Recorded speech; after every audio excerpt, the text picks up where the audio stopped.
Change brings, in my opinion, tremendous opportunity to elevate and differentiate because it's a very revealing period.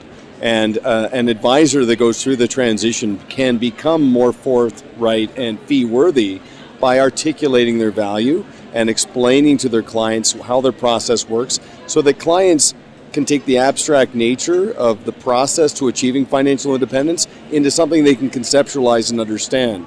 And it also makes the relationship more fluid and dynamic so that clients aren't thinking about independent transactions and cobbling together an approach, but they're buying into a process so that as their life unfolds, events occur that render their financial plan obsolete.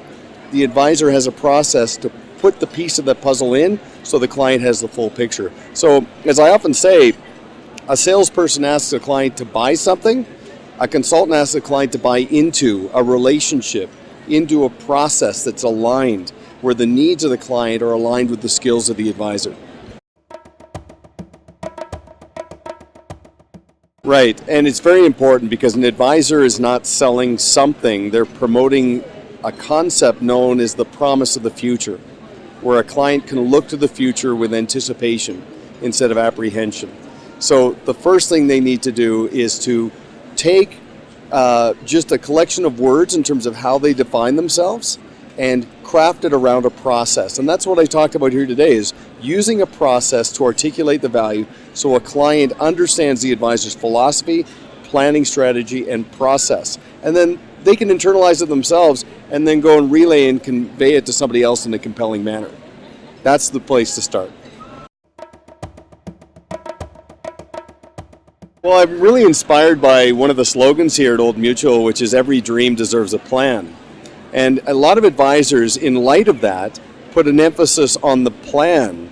And the problem is, if that's all they focus on, then they're really commoditizing themselves and they're swimming in a pool of sameness. They kind of sound like everybody else. The why, based on form, a client's family goals, their occupational goals, their recreational goals and dreams.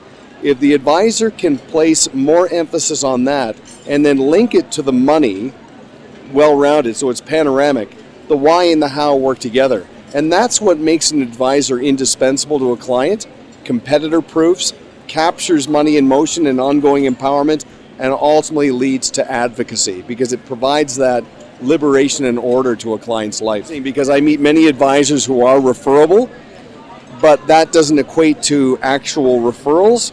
And it's because of the disconnect, because they're not articulating their value. And ironically, it's because a lot of advisors don't want to come off as pushy salespeople, and so as a result, they end up being very understated.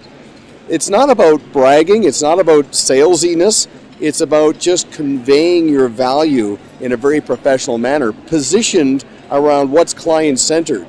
And that takes the mystery away so the client actually understands it.